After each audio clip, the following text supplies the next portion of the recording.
When four teen male bullies see a quiet black girl step into their small-town karate dojo, they mock her, certain she's too young and outmatched to belong. Maya's shy demeanor and second-hand GI make her an easy target, or so they think. What the bullies can't see is the fierce skill and discipline her late father taught her. When they try to humiliate her in front of the class, Maya's response in 60 breathtaking seconds leaves everyone stunned. What began as a cruel joke sparks a community reckoning and a fight for real justice. Before we go any further, comment where in the world you are watching from and make sure to subscribe, because tomorrow's story is one you don't want to miss. The autumn breeze rustled through the trees as Trina's old Honda pulled into the strip mall parking lot. Maya sat quietly in the passenger seat, her small hands gripping the folded white GI that had once belonged to her father. The fabric was slightly worn but clean, carefully preserved like a treasure. "You've got this, baby," Trina said, reaching over to squeeze Maya's shoulder. "Remember what Daddy always said about martial arts?" Maya nodded, her voice barely above a whisper. "It's not about being tough. It's about being disciplined." The dojo occupied the corner unit of the shopping center, its large windows covered with faded posters of kicking figures and inspirational quotes. A bell chimed as they pushed open the glass door, releasing a wave of familiar scents: wood floors, athletic gear, and the sharp tang of cleaning supplies. Sensei Carter stood near the front desk, his black belt tied precisely around his crisp white uniform. His smile seemed genuine, if a bit reserved, as he approached them. "Welcome to Carter's Karate," he said, extending his hand first to Trina, then offering a gentler greeting to Maya. "You must be our new student." Maya bowed slightly, just as her father had taught her. "Yes, sir. Thank you for having me." From the main training floor came the sound of teenage laughter. Four boys, all wearing brown belts, were huddled near the water fountain. The tallest one, Tyler, nudged his friends and jerked his chin toward Maya. "Look what just walked in," he muttered, loud enough to carry. The others, Austin, Chad, and Blake, snickered on cue. Trina's jaw tightened, but she kept her voice steady as she filled out the registration forms. Maya pretended not to notice, focusing instead on the rows of trophies lining the walls and the neat stacks of training equipment. "Maya, why don't you go change while your mother finishes the paperwork?" Sensei Carter suggested, pointing toward the girls' locker room. "Class starts in 5 minutes." The locker room was empty and echoed with Maya's careful movements as she changed into her GI. She could hear the boys' voices through the wall, their words muffled, but their tone clear enough. "Is this some kind of joke?" That was Tyler again. "She's like what, 6? 9, corrected another voice, probably Chad. "My little sister's in her grade." "Whatever, this isn't daycare." More laughter followed. Maya's fingers trembled as she tied her white belt, but she remembered her father's steady hands showing her the proper knot. One end over the other. Wrap around, through, and pull. She stood before the mirror, adjusting the uniform until it lay perfectly straight. Back in the lobby, Trina was just finishing the forms. She looked up as Maya emerged, her eyes filling with pride and worry in equal measure. "You look beautiful, baby. Just like a real karateka." "Mom," Maya whispered, embarrassed but pleased. The boys had moved onto the training floor now, stretching in a loose circle and still trading glances and smirks. Austin made a show of rolling his eyes when Maya walked past. "Everyone line up according to rank," Sensei Carter called out. The boys swaggered to their spots, brown belts marking their senior status. Maya took her place at the end of the line, the stark white of her belt a beacon of her beginner status. "Let's welcome our new student, Maya," Sensei Carter announced. "She'll be joining our Saturday morning youth class." Blake coughed something that sounded suspiciously like babysitting, setting off another round of poorly concealed laughter. Trina watched from the lobby, her hands clasped tightly together. She wanted to march onto that floor and give those boys a piece of her mind, but she held back. Maya needed to find her own way here. "Bow in," Sensei Carter commanded. The class turned to face the front wall, where a Japanese flag hung beside various martial arts certificates. Maya's heart hammered against her ribs as she bowed, the familiar motion bringing both comfort and anxiety. She could feel the boys' presence behind her, their amusement at her expense almost tangible in the air. "First position," Sensei Carter called out. "Let's begin with our warm-up exercises." Maya settled into her stance, trying to focus on the instructor's words rather than the whispered comments and stifled chuckles from the teenage boys. She fixed her eyes straight ahead, channeling every ounce of determination she possessed. Tyler's voice carried in a stage whisper, "This ought to be good." But Maya held her position, her father's words echoing in her mind. "Stand straight. Breathe deep. You belong here as much as anyone else." She drew in a slow breath, willing her racing heart to steady itself as Sensei Carter began counting out the first exercise. The warm-up exercises started simple enough: jumping jacks, push-ups, and stretches. Maya moved through each motion with practiced precision, her muscles remembering the countless hours she'd spent training with her father in their garage. "Look at her trying to show off," Austin whispered loudly to Chad.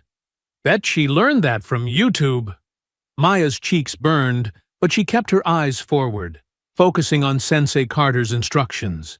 The familiar movements brought comfort, even as the boys' snickers threatened to break her concentration. 20 mountain climbers," Sensei Carter called out. "Begin!" Maya dropped into position, her small frame moving efficiently through the exercise. Behind her, Tyler made exaggerated grunting noises, causing Blake to burst into poorly suppressed laughter.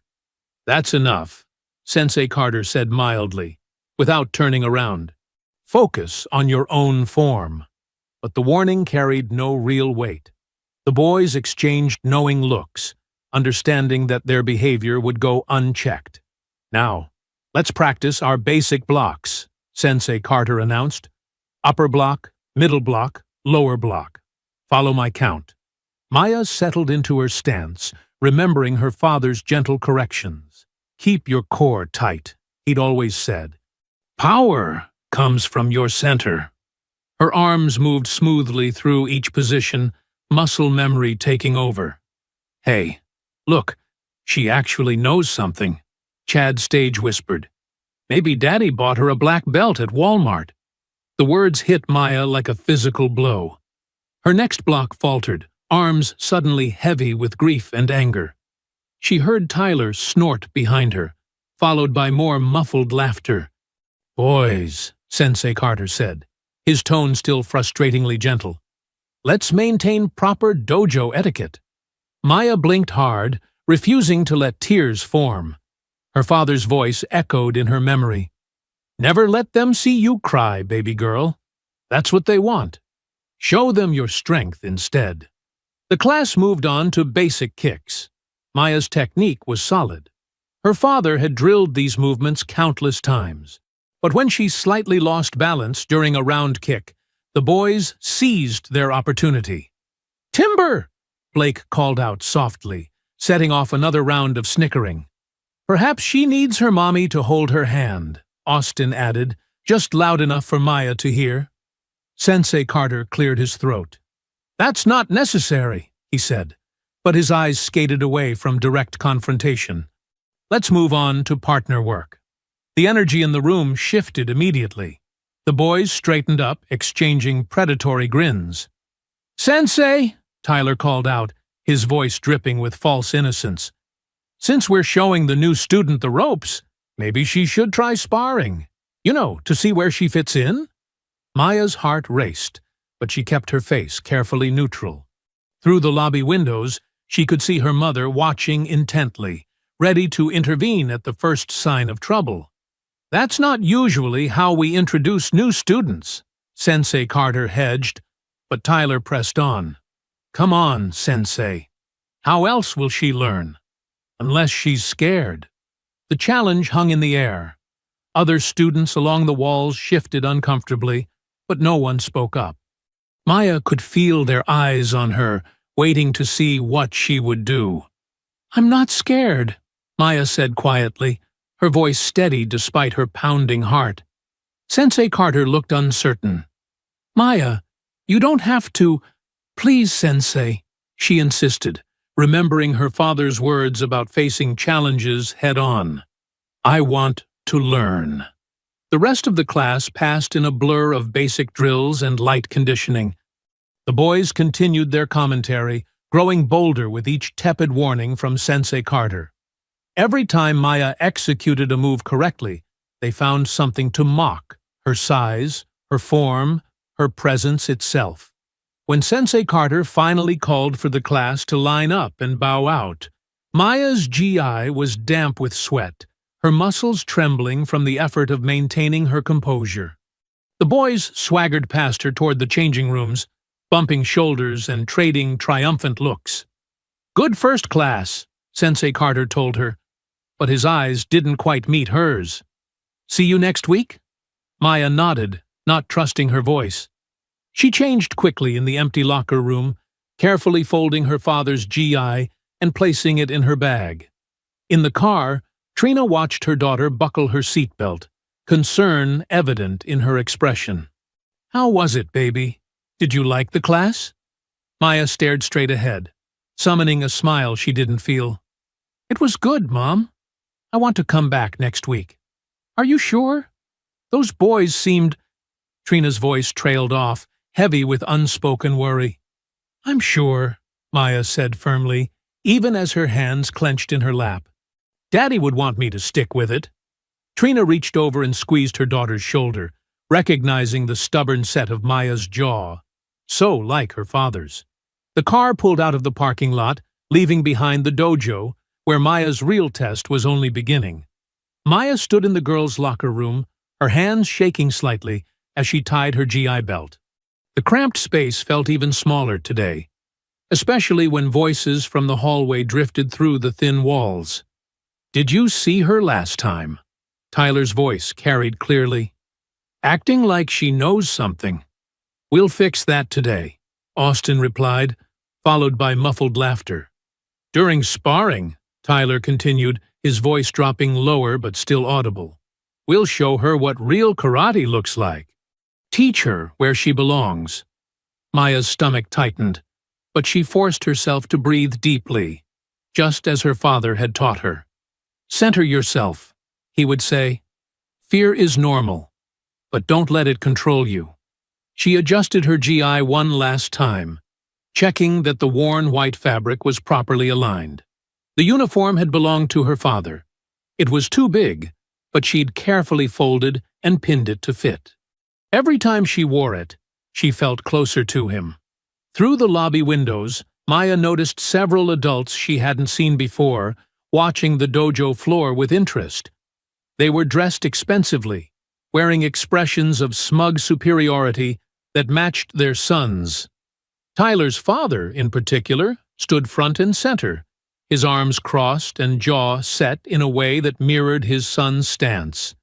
Maya stepped onto the training floor, bowing formally at the threshold. The other students were already warming up, but the four boys stopped their stretching to stare at her. Tyler whispered something to Chad, and they both smirked. "Line up!" Sensei Carter called, and the class quickly formed rows. Maya took her place at the back, trying to ignore the sideways glances from other students.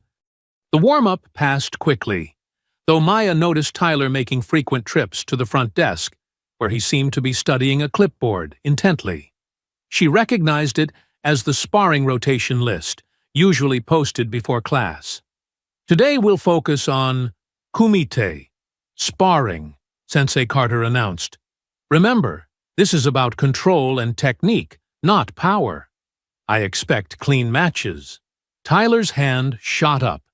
"Sensei, I updated the sparring list like you asked. Should I read out the pairs?" Maya's heart sank. She hadn't missed the look that passed between Tyler and his friends, or the way Sensei Carter hesitated before nodding. "First round," Tyler announced, clearly savoring the moment. "Me versus the new girl." A murmur ran through the class. Several students shifted uncomfortably, but no one spoke up. Through the window, Tyler's father nodded approvingly. "Sensei," Maya said quietly, raising her hand. "I thought new students usually start with basics before sparring." Sensei Carter cleared his throat, not quite meeting her eyes. "Well, yes, but perhaps this will be a good learning experience. Sometimes we need to be—" He paused, choosing his words carefully. "Humbled, to grow stronger." The boys didn't even try to hide their grins now. Maya felt her cheeks burn as she heard Tyler's father chuckle from the lobby. "Everyone clear the floor," Sensei Carter instructed. "Make a circle for the match." The class moved quickly, forming a ring around the central training area.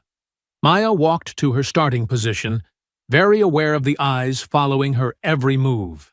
The boys' parents pressed closer to the window, phones ready to record what they clearly expected to be an entertaining show. Tyler strutted to his spot, rolling his shoulders dramatically. At 16, he towered over Maya, his white belt a stark contrast to his confident demeanor. His friends had positioned themselves directly behind Maya, where she could hear their whispered commentary. "This'll be quick," Austin muttered. "Hope somebody brought a first aid kit," Chad added with a snicker. Maya closed her eyes briefly, centering herself. She could almost feel her father's presence, remembering the countless hours they'd spent training together. His voice echoed in her memory. "Size isn't everything, Maya. Technique beats strength when you know how to use it. Bow to the front," Sensei Carter commanded. Maya and Tyler turned to bow to the dojo shrine. Bow to each other. Maya dipped respectfully, while Tyler barely nodded his head. "Fighting stance!" Maya settled into her position, feet placed precisely, guard up but relaxed. She noticed Tyler's stance was wider than necessary, his weight too far forward, exactly the kind of mistakes her father had taught her to recognize. "Remember," Sensei Carter said, though his warning seemed directed more at Maya than Tyler, "this is about learning, not proving anything." Tyler's smirk widened as he raised his hands, clearly anticipating an easy victory. Behind him, his father leaned forward expectantly, phone held high to capture his son's moment of triumph. The air in the dojo felt electric with anticipation. Maya could sense the other students holding their breath, waiting for the inevitable. Even Sensei Carter seemed tense, perhaps already regretting his decision. "Ready." Sensei Carter raised his hand, the signal to begin moments away.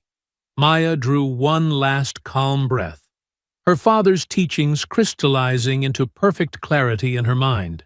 "Begin!" Tyler charged forward with a wild grin, his larger frame casting a shadow over Maya. His first punch was sloppy. All power, no precision. Maya saw it coming as if in slow motion, just like when she trained with her father. "Let them come to you," her father's voice whispered in her memory. "Use their momentum against them." Maya shifted slightly, letting Tyler's punch graze past her shoulder. In the same fluid motion, she stepped in, her small hand catching his extended arm. Before anyone could blink, she pivoted, using Tyler's own forward momentum to send him flying. He landed hard on his back, the impact driving the air from his lungs with an audible "oof." The dojo fell silent. Tyler lay there, blinking at the ceiling in confusion. His father's phone lowered slightly. "Lucky shot!" Austin shouted, breaking the silence. He stepped forward, fists clenched. "Let me show you." "Wait your turn," Sensei Carter interrupted, but Austin was already charging. Maya centered herself again, remembering her father's teachings. Speed beats strength when you know where to strike. Austin's attack was even sloppier than Tyler's. Pure anger, no technique. Maya ducked under his wild swing, her small frame moving like water. Her counter was perfect, a swift sweep that caught Austin's legs mid-stride. He toppled forward, face planting onto the mat. Chad and Blake exchanged nervous glances.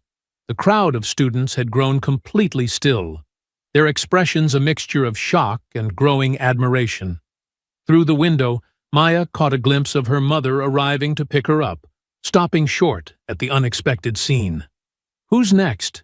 Maya asked quietly, her voice steady despite her racing heart. Chad stepped forward, trying to look tough, but betrayed by his trembling hands. He took a fighting stance, more cautious than his friends had been. It didn't matter. When he finally attacked, Maya read his movement like an open book. A quick block, a precise strike to his solar plexus. Not hard, but perfectly placed. And Chad doubled over, stumbling backward. Blake, the last of the four, looked like he wanted to run. But with his friends groaning on the mat and their parents watching, he had no choice. He approached Maya with his hands raised defensively. "Remember to breathe." Maya heard her father's voice again. "Stay focused until the very end." Blake circled cautiously, looking for an opening. Maya remained still, perfectly balanced. When he finally struck, she moved like lightning. A quick sidestep, a gentle redirect of his punch, and suddenly Blake was airborne. He landed beside Tyler, who was just managing to sit up. The entire exchange had taken less than a minute. Maya bowed formally to each fallen opponent, maintaining perfect composure despite her thundering heart. The dojo erupted in whispers and gasps. Several students broke into spontaneous applause, quickly silenced by glares from Tyler's father and the other parents in the lobby. Trina stood in the doorway, her hand covering her mouth, eyes shining with pride and unshed tears. She knew exactly what this moment meant. All those hours Maya had spent training with her father. All the quiet strength he had instilled in their daughter before his passing. The other students crowded around Maya, their previous silence transformed into excited chatter. "That was amazing," a young girl whispered. "Where did you learn to move like that?" "My father taught me," Maya replied softly, maintaining her humble demeanor despite the triumph surging through her veins. Sensei Carter approached slowly, his expression a complex mixture of embarrassment and reluctant admiration. "Well, that was unexpected," he managed, clearing his throat. "Good. Good technique, Maya." The four boys had finally regained their feet, huddling together near the edge of the mat. Their faces burned with humiliation as their parents stormed away from the lobby windows. Tyler's glare promised that this wasn't over, but Maya noticed something new in the eyes of her other classmates. Respect. A younger student tugged at Maya's sleeve. "Can you teach me that sweep you used?" she asked eagerly. Others nodded in agreement, moving closer. Maya stood straight, just as her father had taught her. "The key is balance," she began, demonstrating the proper foot position. More students gathered around, hanging on her every word. For the first time since entering the dojo, Maya felt truly seen. The four boys skulked toward the locker room, their usual swagger replaced by stiff, painful movements. Their whispered threats carried across the dojo, but Maya barely heard them. She was too busy showing a group of fascinated students the proper way to position their hands for a basic block. Trina watched from the doorway, her heart swelling with love and pride. Her daughter stood tall in her late husband's carefully altered gi, teaching with the same gentle patience he had always shown. In that moment, Maya wasn't just a 9-year-old girl in a hostile dojo. She was her father's legacy, standing firm against injustice with skill, grace, and dignity. Maya and Trina sat at their small kitchen table, sharing a celebratory dinner of mac and cheese, Maya's favorite comfort food. The steam rose from their bowls as Trina watched her daughter try to hide a proud smile. "You know what?" Trina said, pulling out her phone. "I recorded those matches. Want to see?" Maya nodded eagerly, scooting her chair closer. On the small screen, she watched herself move with a grace that surprised even her. The video showed all 4 encounters, each lasting only seconds, but packed with the techniques her father had drilled into muscle memory. "Dad would be so proud," Maya whispered, touching the screen gently. "He is proud, baby. Wherever he is." Trina squeezed her daughter's shoulder. "I'm going to post this. People should see what my girl can do." Maya blushed but didn't object as her mother uploaded the video to her social media page. They finished dinner, did the dishes together, and Maya went to bed feeling lighter than she had in months. The next morning, everything changed. Maya was eating breakfast when Trina's phone started buzzing non-stop. The video had exploded overnight, shared hundreds of times. Most comments were supportive, but there were darker ones too. Angry parents calling Maya dangerous and out of control. "Don't read those," Trina said firmly, taking her phone away. "Let's get you to school." But school was different too. Kids whispered as Maya walked past. Some looked scared, others hostile. In her first class, she heard Tyler's younger sister telling everyone that Maya had viciously attacked her brother and his friends. "She's crazy," the girl stage whispered. "My mom says she shouldn't be allowed around normal kids." Maya's throat tightened, but she kept her head high, just like her father taught her. During lunch, she sat alone, picking at her sandwich while checking her phone. The rumors were everywhere now, twisted versions of what had happened. According to social media, she had ambushed the boys, had used illegal moves, was unstable and violent. The house phone started ringing that afternoon. Anonymous callers left threatening messages. Their neighbors, who usually waved cheerfully, hurried inside when they saw Trina's car pull up. Then came the call from Sensei Carter.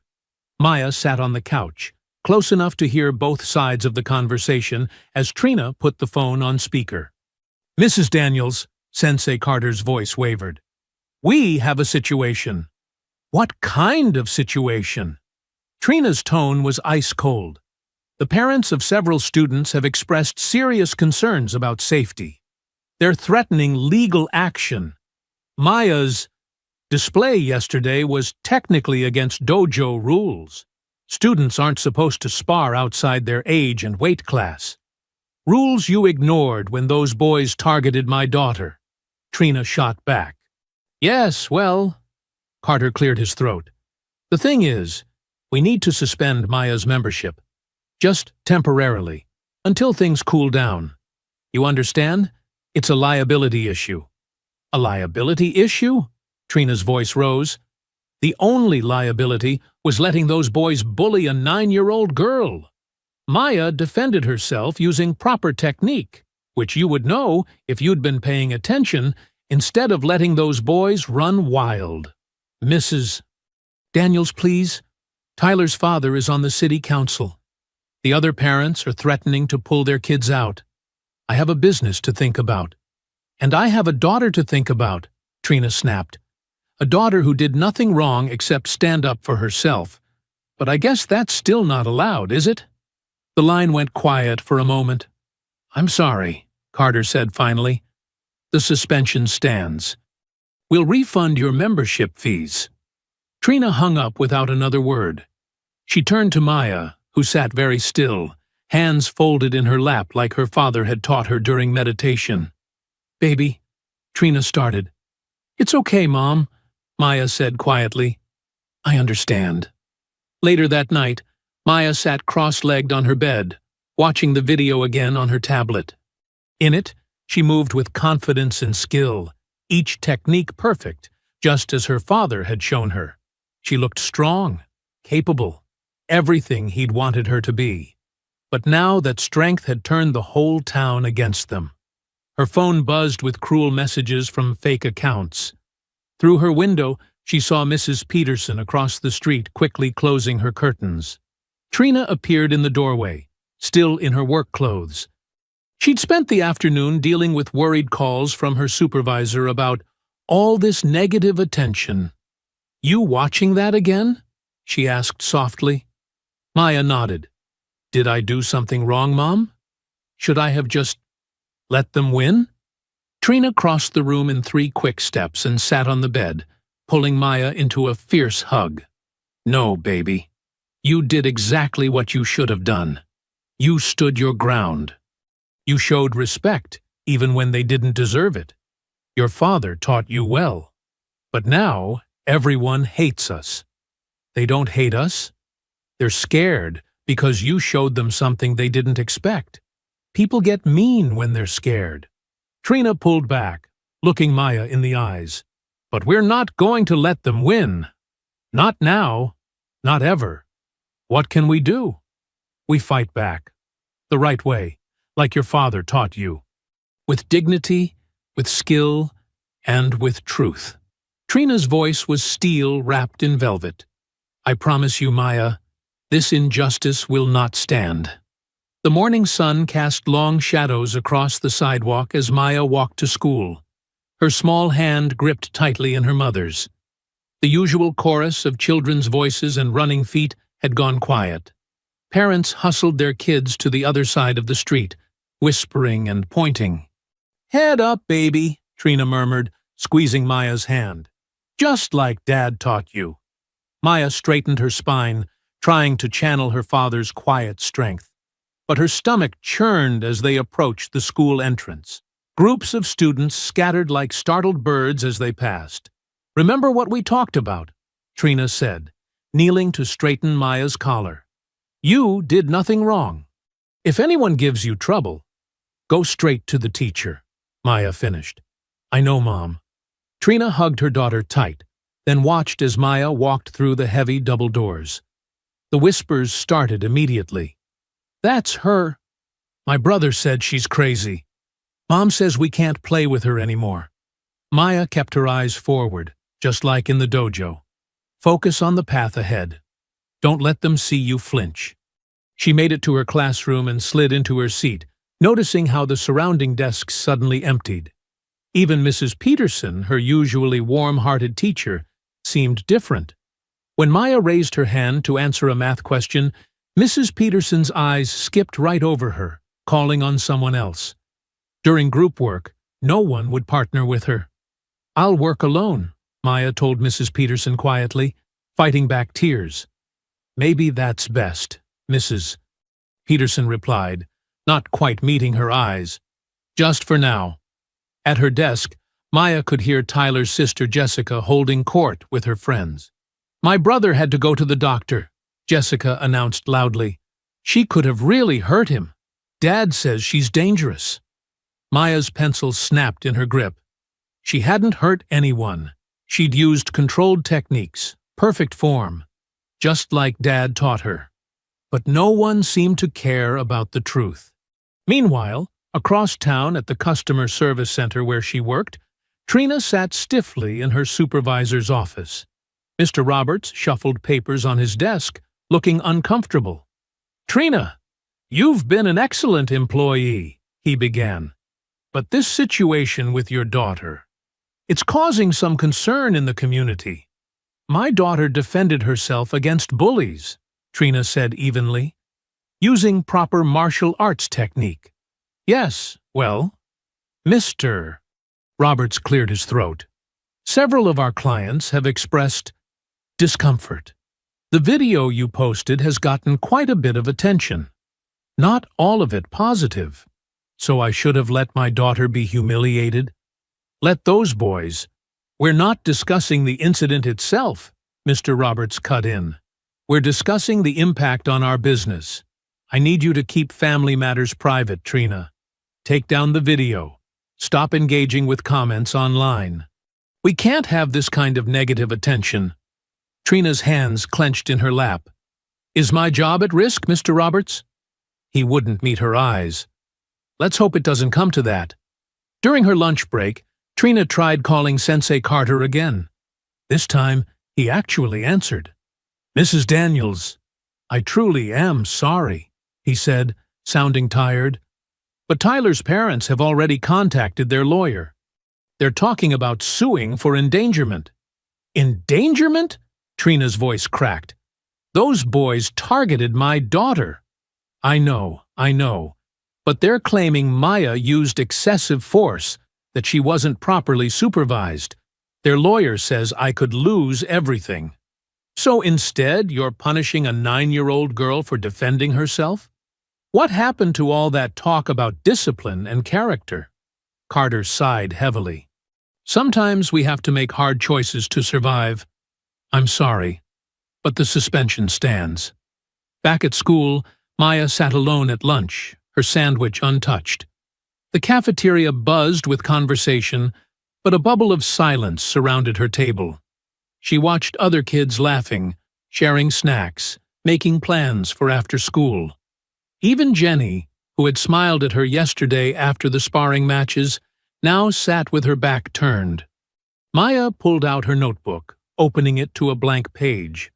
She started sketching the basic stances her father had taught her, adding notes about foot positioning and weight distribution. If she couldn't practice at the dojo, she'd practice at home. She'd keep training, keep improving. A shadow fell across her page. Maya looked up to see Jessica and 2 other girls standing over her table. "Drawing your attack plans?" Jessica sneered. "My dad says you're lucky you're not in jail." Maya closed her notebook carefully. "I didn't attack anyone. It was a fair match." "Fair? 4 boys ended up on the ground. You're just a freak who can't control herself." The words stung, but Maya remembered her father's voice. The strongest response is often silence. She packed up her lunch, stood, and walked away, Jessica's taunts following her down the hall. In the bathroom, Maya splashed cold water on her face and stared at her reflection. She saw her father's determined eyes looking back at her. He'd faced worse than this, she knew. He'd told her stories about being the only black belt in his dojo, about people who didn't want him to succeed. "I won't quit," she whispered to her reflection. "I'll find a way back. I promise, Dad." The afternoon sun was sinking behind the trees as Maya trudged home, taking the long way to avoid passing Tyler's house. Her backpack felt heavier than usual, weighted down with the day's loneliness. Lost in thought, she almost bumped into someone standing at the corner of Mason Park. "Whoa there, young lady," a gentle voice said. "Looks like you're carrying more than just those books." Maya looked up to see Mr. Jefferson, the dojo's janitor, his kind eyes crinkling at the corners. He was still wearing his gray work uniform, a ring of keys jangling at his belt. "Sorry, Mr. Jefferson," Maya mumbled, stepping back. "No need to apologize." He gestured to a nearby bench. "Got a minute to sit with an old man? These legs aren't what they used to be." Maya hesitated, then nodded. They settled onto the worn wooden bench, watching kids play on the swings across the park. "Heard what happened at the dojo," Mr. Jefferson said quietly. "Reminded me of something from way back in '65. Maya turned to him, curious despite herself. "What happened?" "I was about 16. Worked up the courage to enter a local boxing tournament. First black kid to ever try." He shook his head, chuckling without humor. "Man, you should have seen those faces when I stepped in that ring. Everyone expected me to fail. Some hoped I would." "Did you?" Maya asked. "Won 3 matches straight. Clean victories, perfect technique." His voice softened. "Next day, they changed the rules, said I didn't have the right paperwork, didn't meet some new requirements they'd just made up. Sound familiar?" Maya nodded, feeling tears prick at her eyes. "They won't let me come back to class. They're saying I'm dangerous." That's their favorite word when they're scared. Dangerous. What they really mean is you showed them something they didn't expect. Showed them their assumptions were wrong. Mr. Jefferson pulled a worn photograph from his wallet, showing it to Maya. "Know who that is?" Maya studied the faded image of a young black man in a karate gi, standing proud with a trophy. "Is that you?" "Nope. That's your daddy, about 20 years ago. He used to train at the community center where I worked after the boxing thing fell through. Never saw someone so dedicated, so focused on getting every move just right. Maya's eyes widened. You knew my dad? Sure did. And I knew his teacher, too. Sensei Ruth Williams. Toughest woman I ever met. Still volunteers at the center, matter of fact. Mr. Jefferson checked his watch. She might be there right now, if you're interested. Maya glanced at her phone. Mom's expecting me home. Call her. Tell her you're getting some extra help with homework at the community center. Not exactly a lie, just different kind of learning. 20 minutes later, Maya followed Mr. Jefferson through the dojo's back entrance, the familiar smell of wood and canvas mats washing over her. In the dim light of the empty training hall stood a tall black woman with silver-streaked hair, pulled back in a tight bun. Her GI was crisp and white, her black belt worn but perfectly tied. So, this is James's girl, Sensei Ruth said, her voice deep and steady. I see his spirit in your eyes. Maya bowed instinctively. You taught my father? For 3 years, before he moved to the city. Ruth circled Maya slowly, evaluating her stance. Mr. Jefferson told me about your matches. 4 opponents in under a minute. Impressive.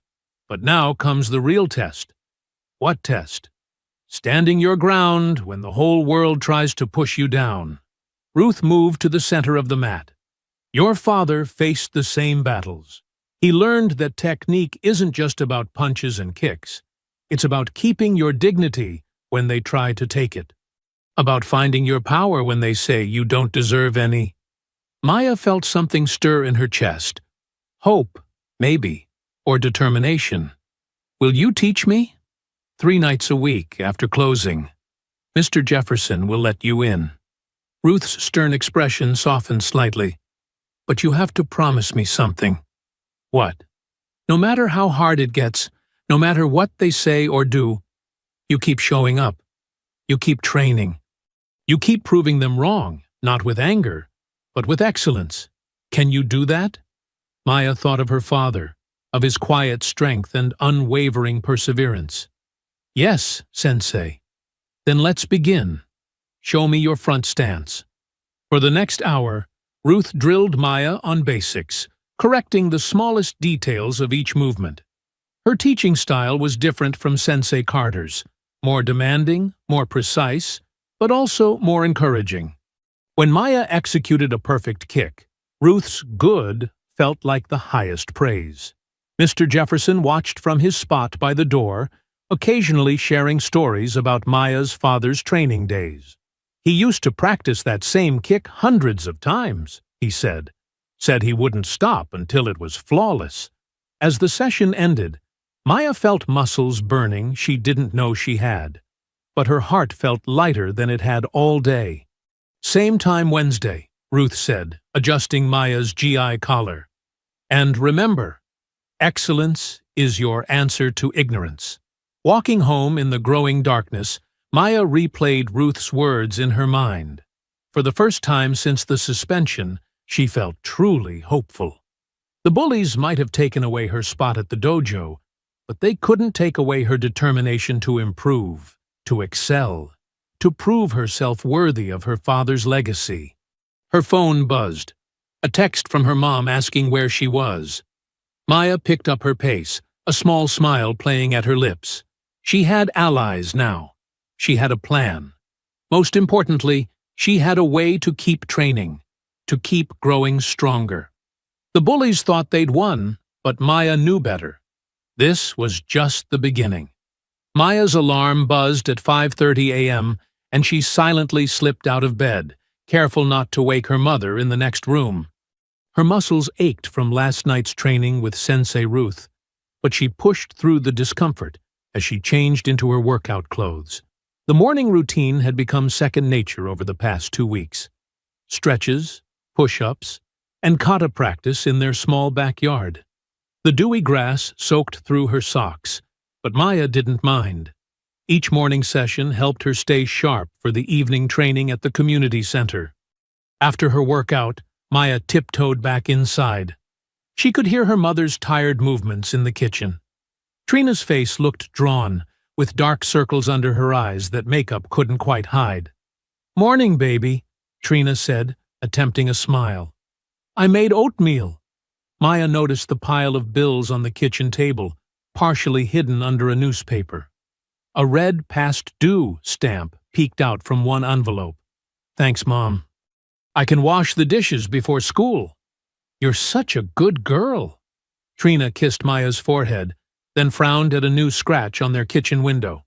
"These vandals need to find better hobbies." Maya's stomach tightened. She knew who was responsible. The same people who'd keyed "go home" into their car's paint last week.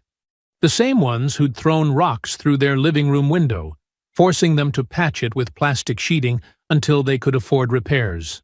"I can get a paper route," Maya offered, stirring her oatmeal, "to help with the bills." Trina's eyes softened.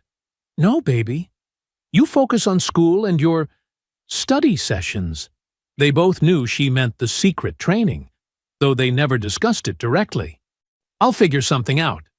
At school, Maya kept her head high despite the whispers and pointed looks. The morning classes passed in a blur until lunch period arrived. As usual, she headed to her isolated corner table in the cafeteria. "Is this seat taken?"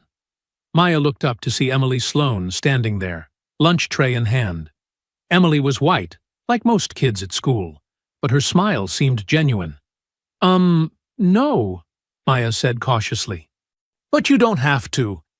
"I want to," Emily said, sitting down. "Besides, my usual table's gotten kind of boring. All they do is talk about TikTok dances." Maya couldn't help but smile. She'd seen Emily in her classes, but had never really talked to her before. "Won't your friends be mad?" Emily shrugged, unwrapping her sandwich. "If they get mad about where I sit for lunch, they're not really friends, are they?" They ate in comfortable silence for a few minutes before Emily spoke again. "I saw the video, by the way, of you at the dojo. It was amazing." Maya tensed, waiting for the criticism that usually followed. "Those boys deserved it," Emily continued. "They're jerks to everyone, but what they did to you was extra mean. My brother used to train with them before he quit. Said they were bullies even then." "Thanks," Maya said quietly. "Most people don't see it that way.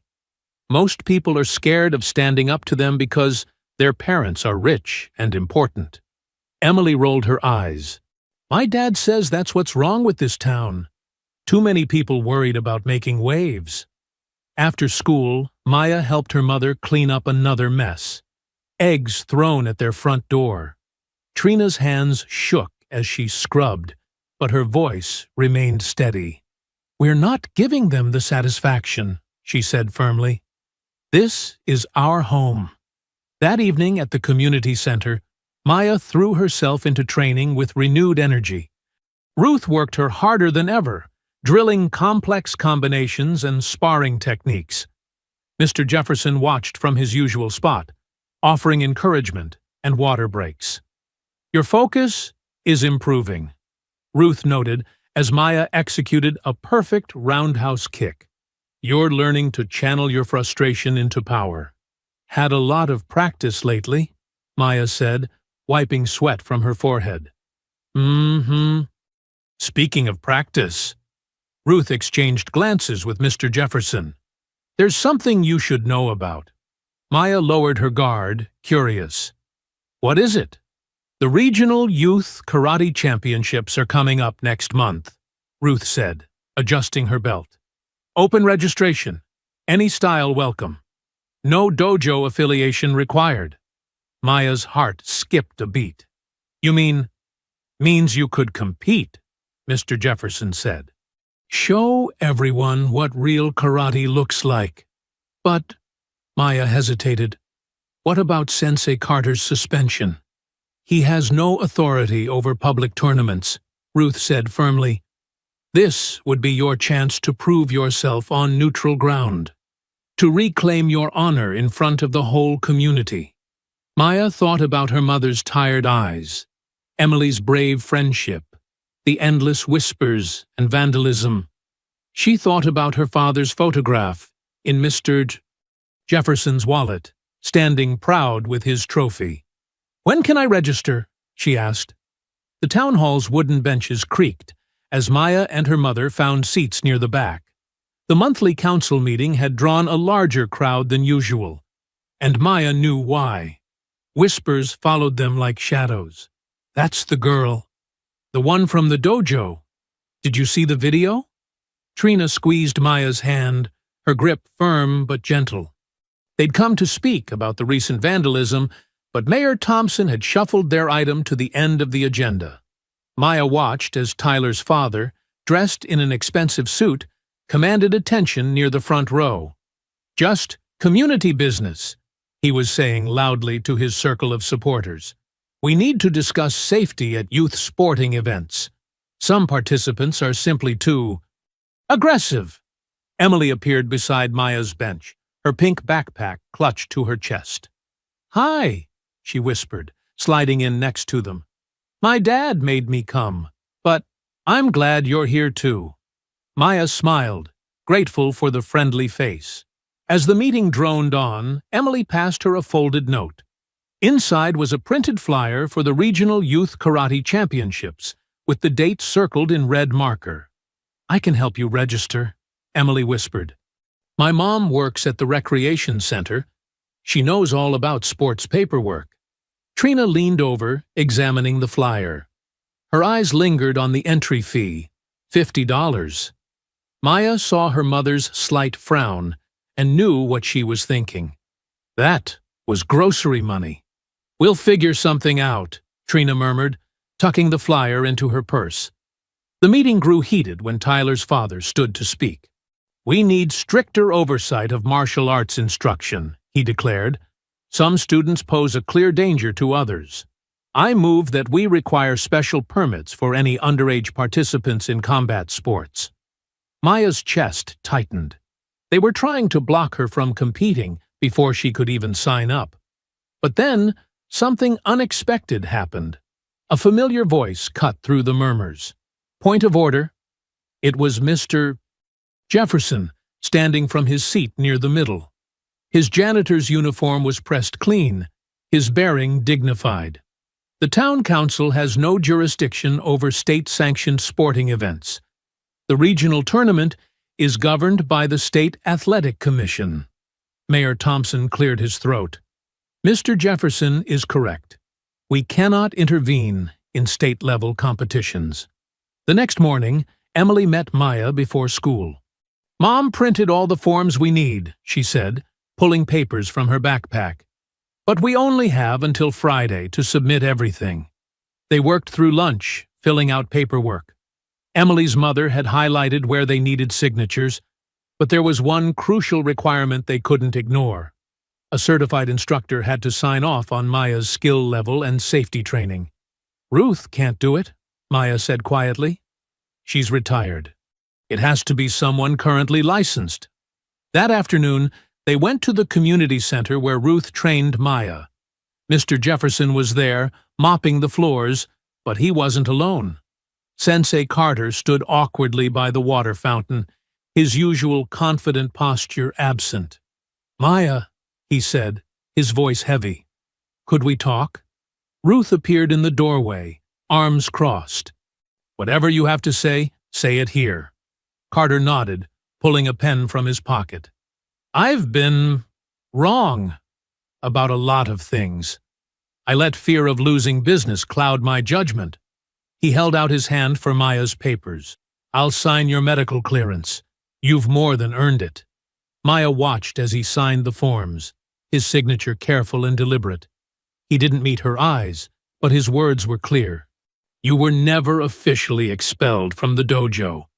The suspension was unofficial. These forms are truthful."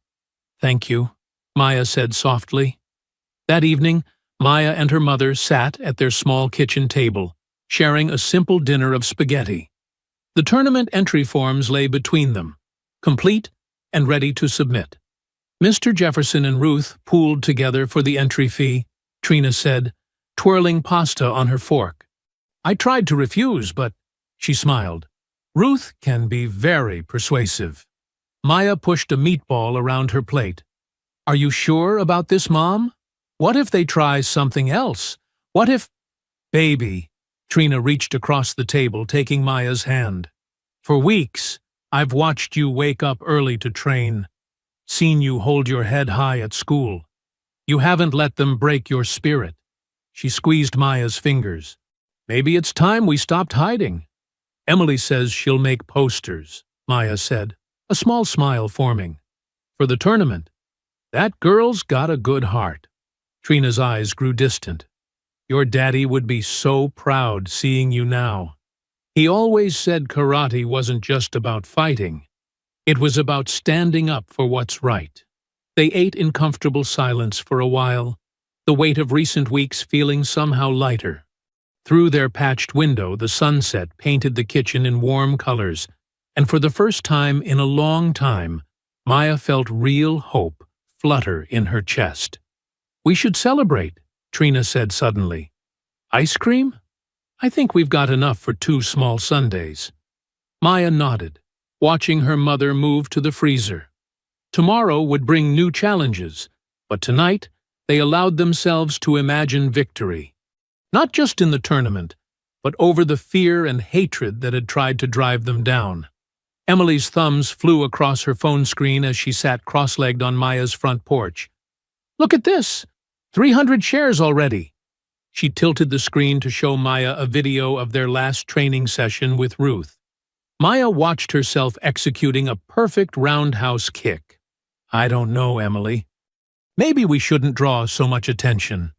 People need to see the truth, Emily insisted. How amazing you are! How wrong they've been! Inside, Trina was on the phone with the electric company. Again. But I paid that bill, she said, voice tight with frustration. I have the confirmation number right here. Maya tried to ignore her mother's conversation, but the worry lines on Trina's forehead told the whole story. 3rd time this month, their utilities had mysteriously malfunctioned. Emily's phone buzzed with another notification. Channel 5 wants to interview you. They saw my post about the tournament.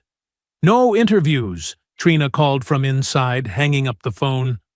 We need to keep our heads down until… A car drove by slowly, engine growling.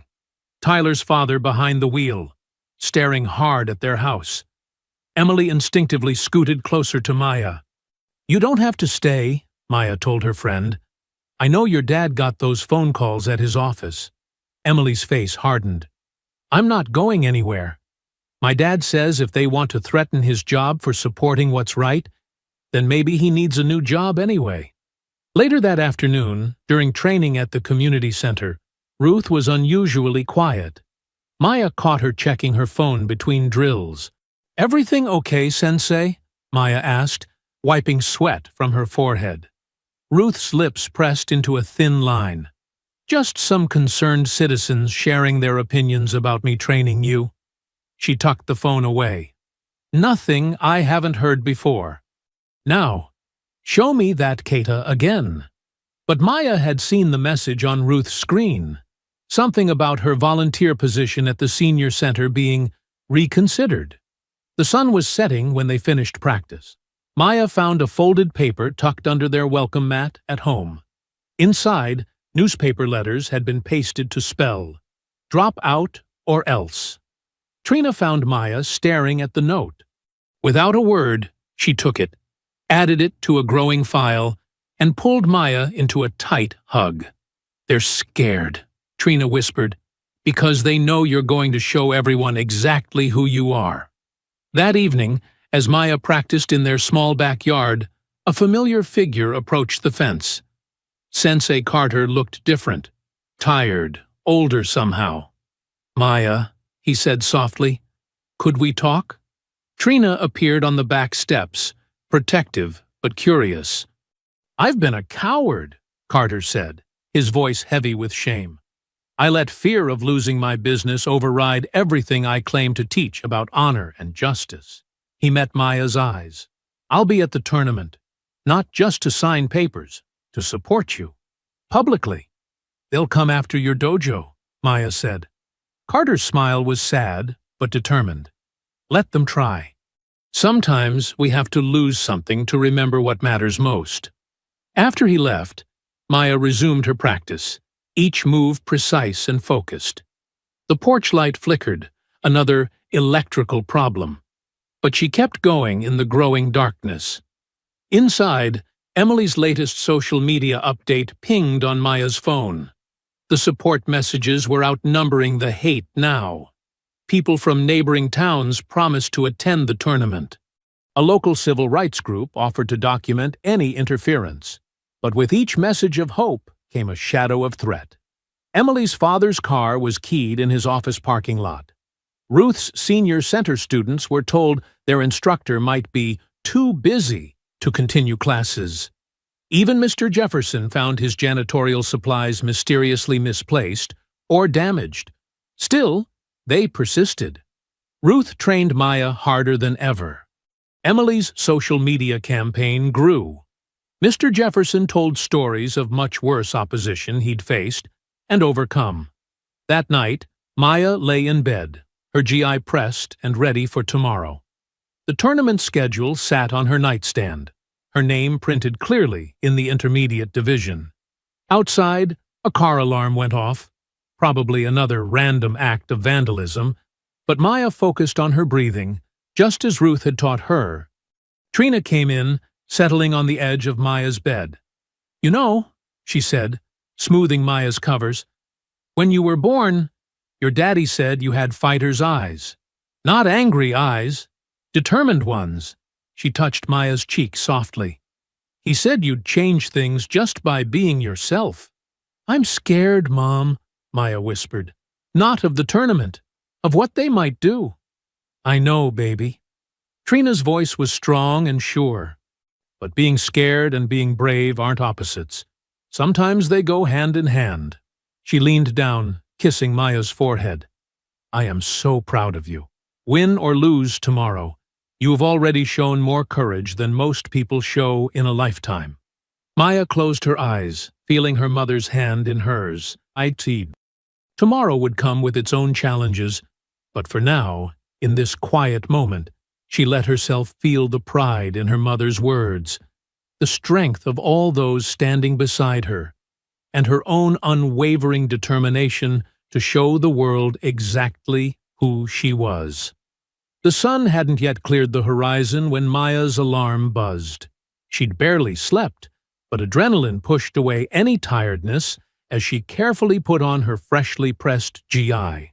Her hands moved automatically through the familiar motions of tying her belt, just as her father had taught her.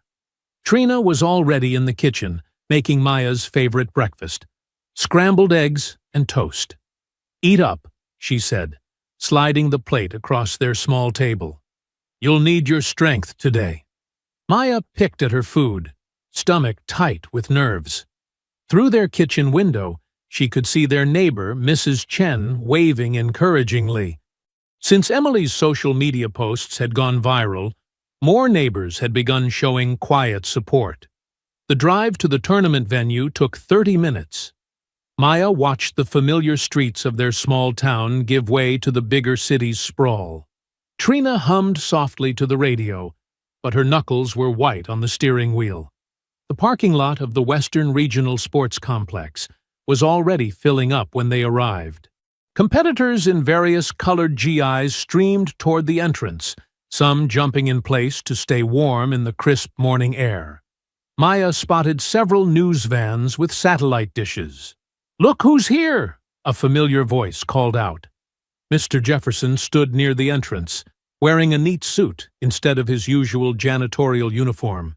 He gave Maya a warm hug. "Ready to show them what you've got?" "She was born ready," came Ruth's voice as she strode up, her own black belt tied precisely around her waist. She carried a small gym bag that Maya knew contained extra hand wraps and water bottles. Emily arrived with her parents, phone already recording. "The support online is crazy," she exclaimed. "People from 3 states are following your story." Maya felt a flutter of nervousness at that, But then Sensei Carter appeared, looking more determined than she'd ever seen him. "The registration desk is this way," he said quietly. "I'll walk with you." Inside, the gymnasium hummed with activity. Practice mats were set up in corners where competitors warmed up. Judges in blazers huddled around clipboards. Parents filled the bleachers, many holding handmade signs for their children. At the registration desk, Maya handed over her paperwork.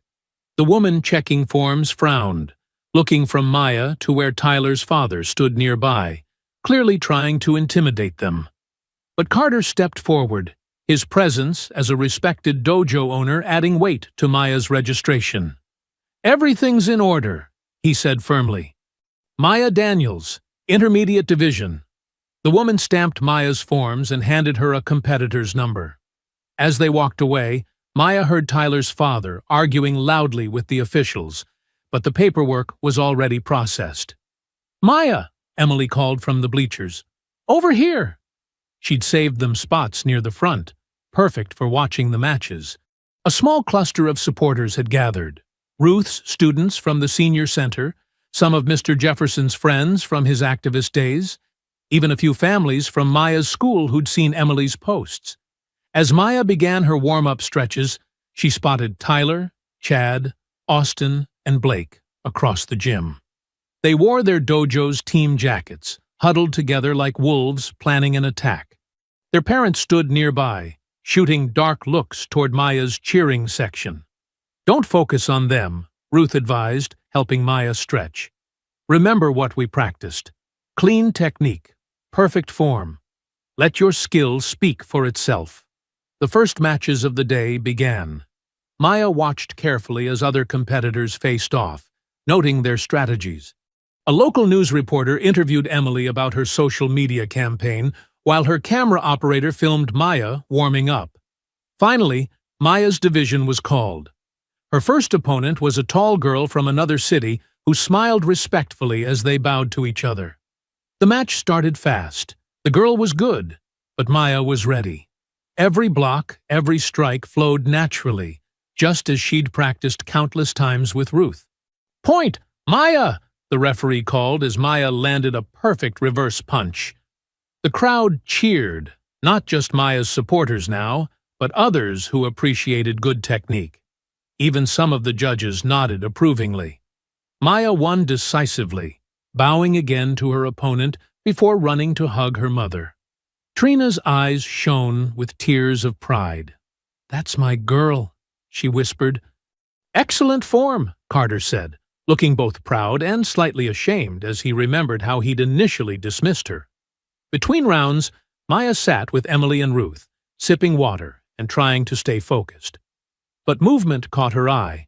Tyler and his friends were gathering in a corner, whispering intensely and shooting dark looks her way.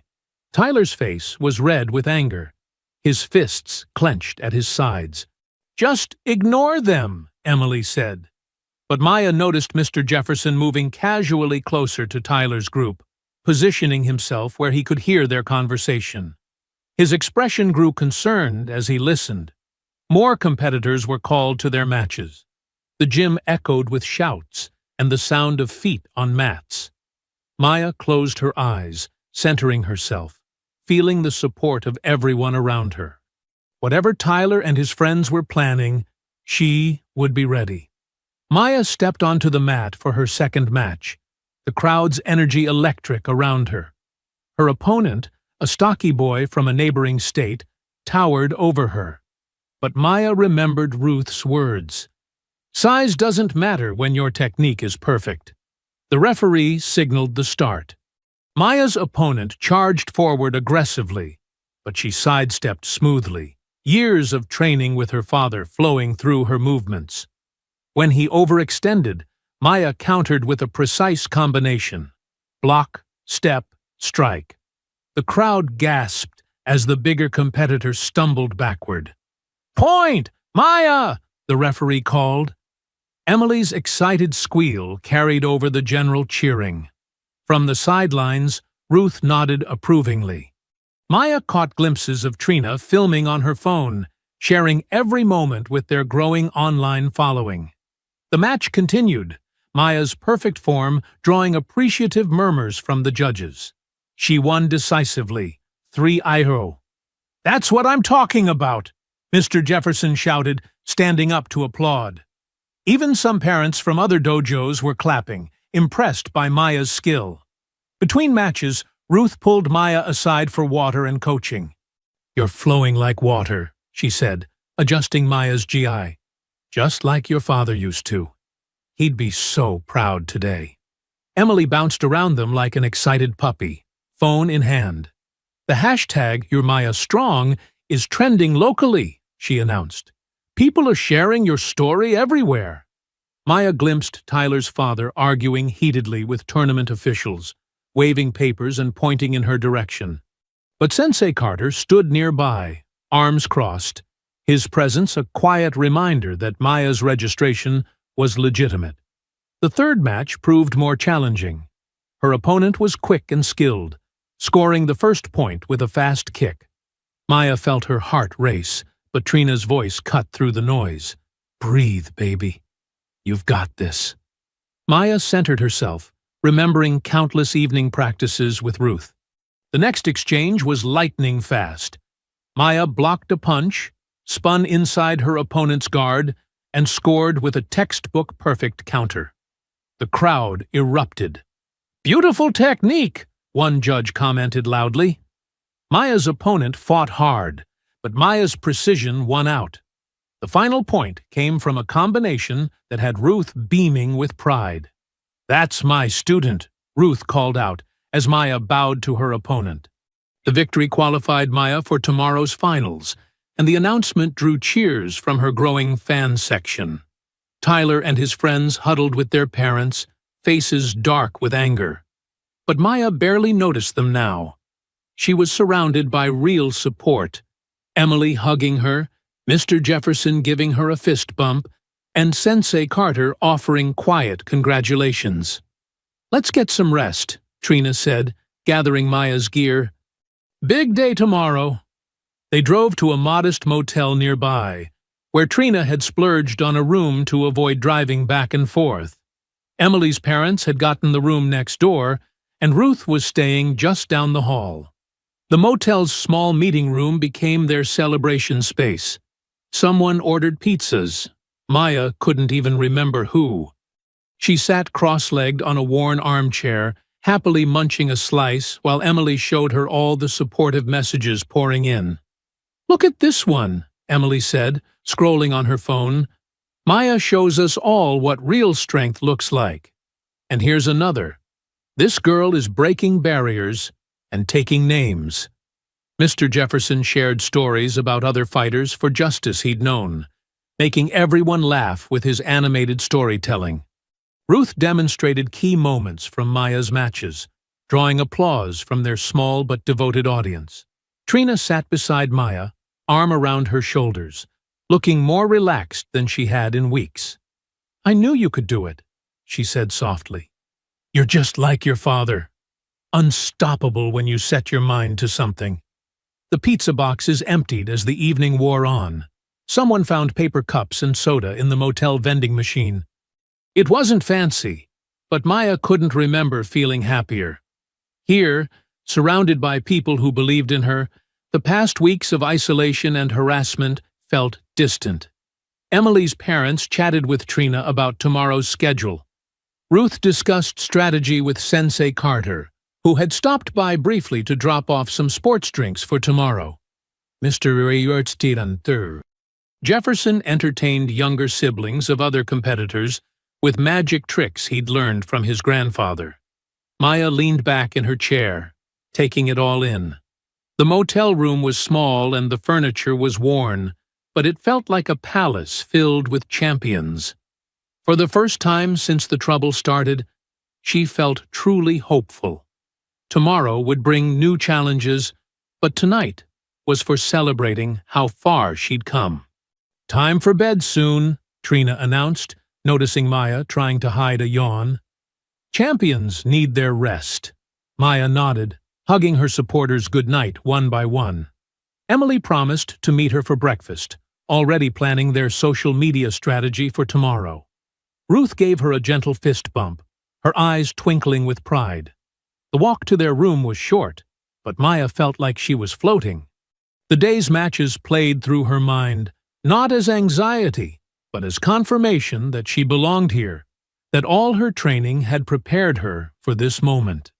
The evening's warmth had faded into a cool night as Maya and Emily headed to the vending machines. Their footsteps echoed across the nearly empty parking lot, still damp from an earlier rain shower. "I can't wait to see you compete tomorrow," Emily chatted excitedly, counting quarters in her palm. "We should get some energy drinks for the morning." A shadow moved behind the ice machine. Before Maya could react, Tyler stepped out, followed by Chad and Austin. Blake lingered near the motel entrance, nervously glancing around. "Well, look who it is," Tyler sneered, his voice dripping with hate. "The little show-off who thinks she's better than everyone." Emily stepped closer to Maya, her quarters clenched tight in her fist. "Leave us alone," she said, but her voice trembled. "Shut up!" Chad snapped, shoving Emily roughly aside. She stumbled, coins scattering across the wet pavement with metallic pings. Maya's heart hammered as the boys circled closer. The parking lot lights cast long shadows, making their faces look twisted and mean. She shifted into a defensive stance, just as her father had taught her. "You think you're so special," Tyler spat, closing in. "But you're nothing. You hear me? Nothing." He lunged forward, shoving Maya hard against the vending machine. Her head cracked against the metal, making her vision blur. Emily screamed for help. Maya tried to block Austin's grab, but Chad caught her arm, twisting it painfully behind her back. She kicked out, catching Tyler in the shin, but it only made him angrier. "You stupid!" Tyler's words were ugly, filled with racial slurs that made Maya's stomach turn. His fist connected with her cheek, sending her sprawling onto the rough concrete. Emily ran toward the motel, screaming louder now. "Help! Somebody help us!" Maya struggled to her feet, tasting blood where her lip had split. She managed to block another punch from Austin, but Tyler grabbed her injured arm and yanked hard. Pain shot through her shoulder. "Stay out of tomorrow's match," Tyler hissed in her ear, twisting her arm until tears sprang to her eyes. "Or next time will be worse."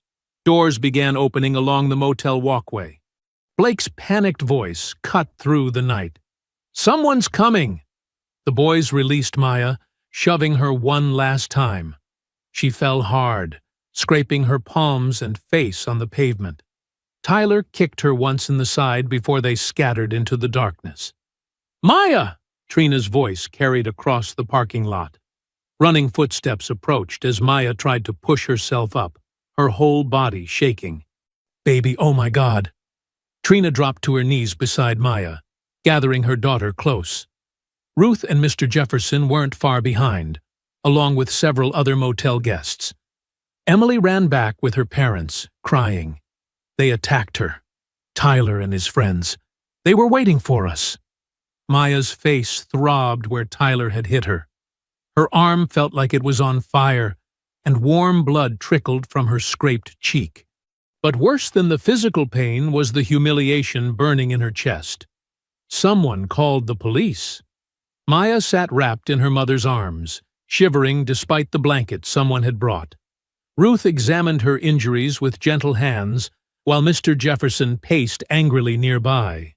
When two officers finally arrived, they seemed more annoyed than concerned. They barely took notes as Emily described what happened. "Did anyone else witness the actual assault?" one officer asked, looking bored. "My daughter is sitting here bleeding," Trina said, her voice tight with anger. "Look at her face." The second officer shrugged. "Could have happened any number of ways, without clear evidence or independent witnesses." "Those boys attacked her," Emily's father protested. "My daughter saw the whole thing." "They're just kids," the first officer said dismissively. "Probably just roughhousing that got out of hand. We'll talk to them, but without video evidence." Maya felt something break inside her. These were the people who were supposed to help, supposed to protect her. But they were already closing their notebooks, making excuses to leave. Back in their room, Trina carefully cleaned Maya's scrapes with supplies from the first aid kit she always carried. Each dab of antiseptic stung, but Maya barely noticed through her tears. Maybe I should just quit, she whispered, voice catching. Drop out of the tournament. Go home. Oh, baby. Trina's own eyes were wet as she bandaged Maya's palms. We can, if you want to. No one would blame you. Maya curled up on the bed, her bruised body aching. The tears came harder now, soaking into her pillow. Everything she'd worked for, everything she'd fought against. It all felt hopeless in that moment. I'm scared, Mom, she admitted in the darkness. What if they come back? What if they hurt me worse next time? Trina stroked Maya's hair, humming softly like she used to when Maya was small. But she had no answers, no words of comfort that could make this right. Maya's quiet sobs gradually gave way to exhausted sleep, but even in her dreams, she couldn't escape the memory of Tyler's hateful words and the sting of betrayal from those who should have helped her. Sunlight crept through the motel curtains, casting thin stripes across Maya's face. She winced as she sat up, every muscle protesting. Her reflection in the bathroom mirror made her stomach clench. A dark bruise bloomed on her cheek, and dried blood crusted the scrapes on her face. A soft knock at the door made her jump. Maya? It's Ruth and Mr. Jefferson. Trina let them in while Maya sat on the bed, trying not to show how much her arm hurt. Emily slipped in behind them, carrying a paper bag that smelled like breakfast sandwiches.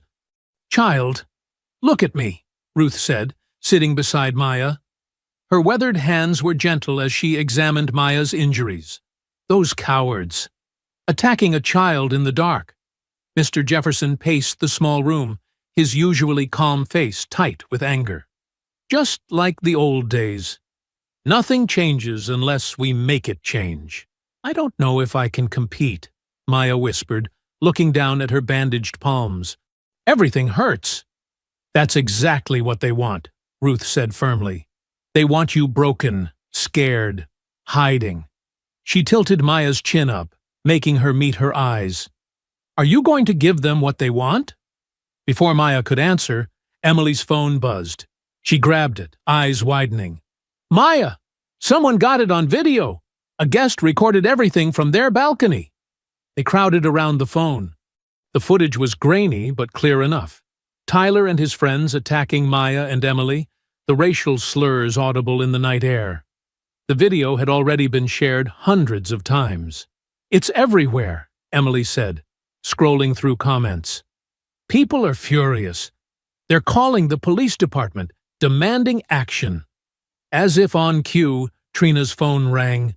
It was a local news reporter, asking for comment. Then a civil rights organization. Then supporters offering help. The tournament starts in 2 hours, Ruth said, squeezing Maya's good hand. What's it going to be? Maya looked at her mother, who nodded encouragingly.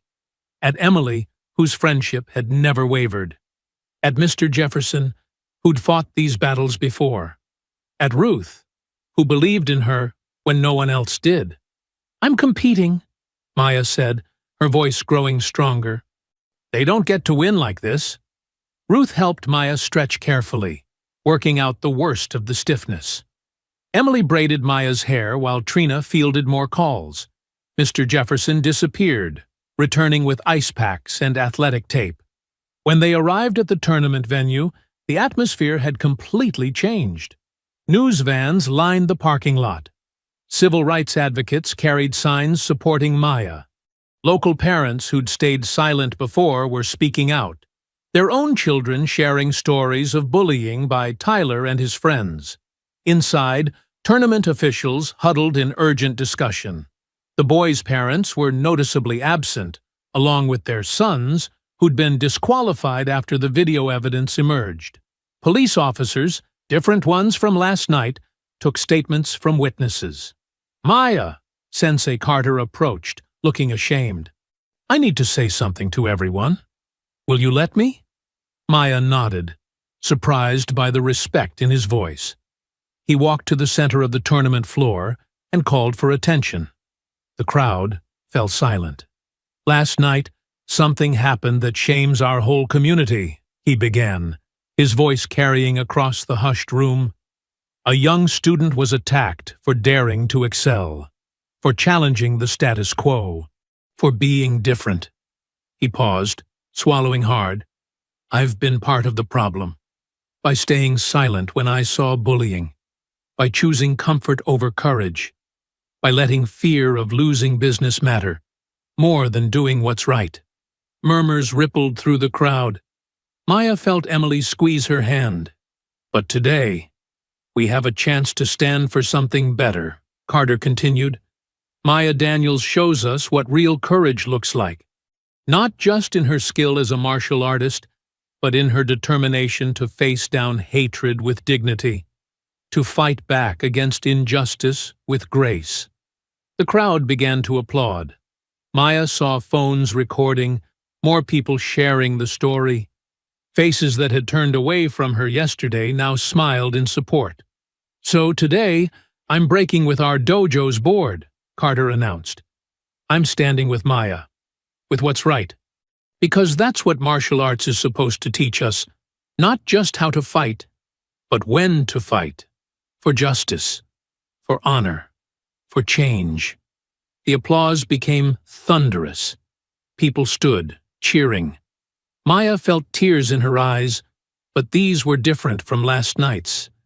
These were tears of vindication, of hope. Ruth's hand rested on her shoulder. "See? Light always breaks through the darkness, child.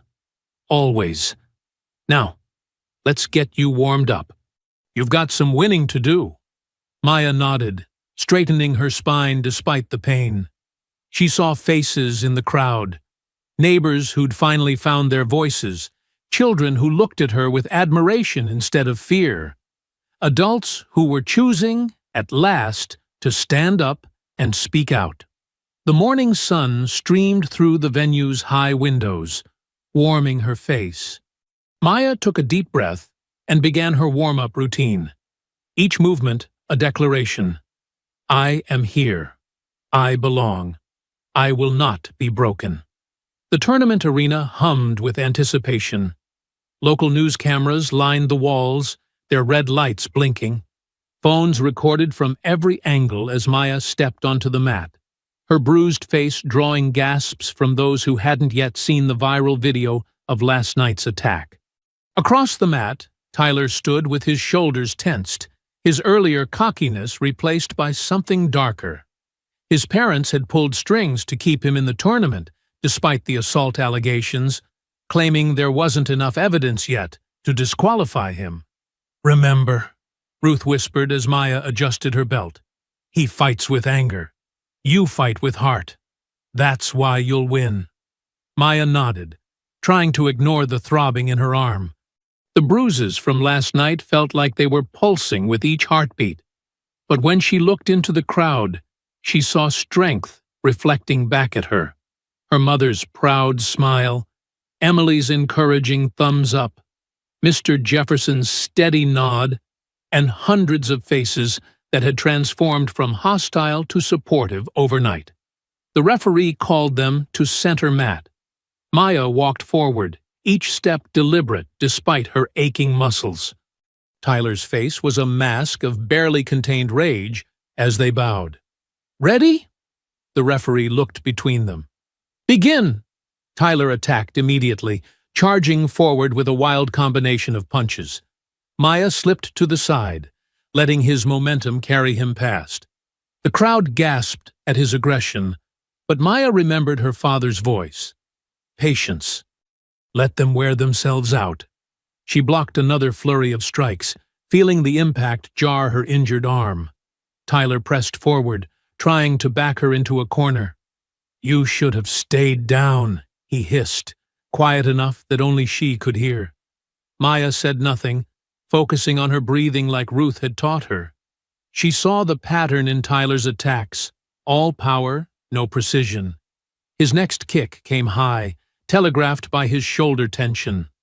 Maya ducked under it and countered with a swift combination to his midsection, scoring the first point. The crowd erupted. Tyler's face reddened as he reset his stance. This time he circled more cautiously, probing for weaknesses. Maya kept her guard high, protecting her bruised face. When he lunged again, she redirected his energy, using his own force against him just as her father had shown her years ago. Point after point, Maya's technical precision overcame Tyler's brute strength. She could hear Ruth calling encouragement, Sensei Carter's voice joining in.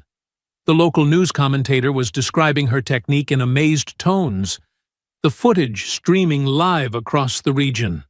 Tyler's frustration grew with each lost point. His attacks became wilder, more desperate. During a clinch, he whispered another slur, trying to shake her focus. Maya responded with a perfectly timed sweep that sent him sprawling. The referee awarded her another point as the crowd cheered louder. "That's it, baby!" Trina called out. "Show them who you are!" Maya's arm screamed with pain as she blocked a particularly hard kick, but she refused to show weakness. She thought of all the nights training with Ruth, Mr. Jefferson's stories of perseverance, Emily's unwavering friendship. Each memory gave her strength. The final exchange came with 30 seconds left. Tyler, knowing he was behind, launched an all-out assault. Maya weathered the storm, deflecting and dodging until she saw her opening. As he overextended on a punch, she slipped past his guard and executed a perfect counterattack. The same combination she'd used in her very first sparring match at the dojo. Tyler hit the mat. The referee's hand went up. Point, match winner, Maya Daniels. The arena exploded in cheers. Maya stood tall, bowing to the referee, and then, despite everything, to Tyler. He refused to meet her eyes as he stormed off the mat, shoving past his stunned parents. Ruth reached her first, wrapping her in a gentle hug. "That's my girl. That's justice." Trina was crying as she embraced Maya. Emily jumped up and down, recording everything on her phone. Mr. Jefferson beamed with grandfatherly pride. Even Sensei Carter had tears in his eyes as he bowed deeply to Maya. Tournament officials draped a gold medal around her neck as reporters pressed forward with microphones. The live stream comments exploded with support. Someone had uploaded enhanced footage of last night's attack, the evidence now irrefutable. Police officers approached Tyler's parents, who were trying to slip out a side door. Maya heard phrases like assault charges and hate crime investigation floating through the crowd. The dojo board members who had supported the bullies now looked uncomfortable as parents demanded accountability. The mayor, who had ignored Trina's previous complaints, pushed through the crowd with an envelope in his hand. "Mrs. Daniels," he said loudly, cameras turning his way. "The town council has reviewed your work performance and would like to offer you an immediate promotion to senior manager, with a significant raise." He smiled nervously at the recording phones. "We value diversity and inclusion in our community." Maya barely heard the politics playing out around her. She was focused on the young children approaching the mat, eyes wide with admiration. A small girl with dark skin like Maya's asked shyly for a picture. A boy who had once laughed at her now asked if she would teach him that last combination. Sensei Carter cleared his throat. "Maya, if you're willing, I'd like to offer you a position as assistant instructor at the dojo. We're making some changes, big changes, and we need teachers who understand what real strength looks like." The crowd applauded again. Maya saw Ruth nodding approvingly, her mother wiping away proud tears. Through the venue's windows, she could see more people arriving, drawn by the live stream and viral videos. The story was spreading, changing things in ways she hadn't imagined possible. I hope you enjoyed that story. Please share it with your friends and subscribe so that you do not miss out on the next one. In the meantime, I have handpicked 2 stories for you that I think you will enjoy. Have a great day.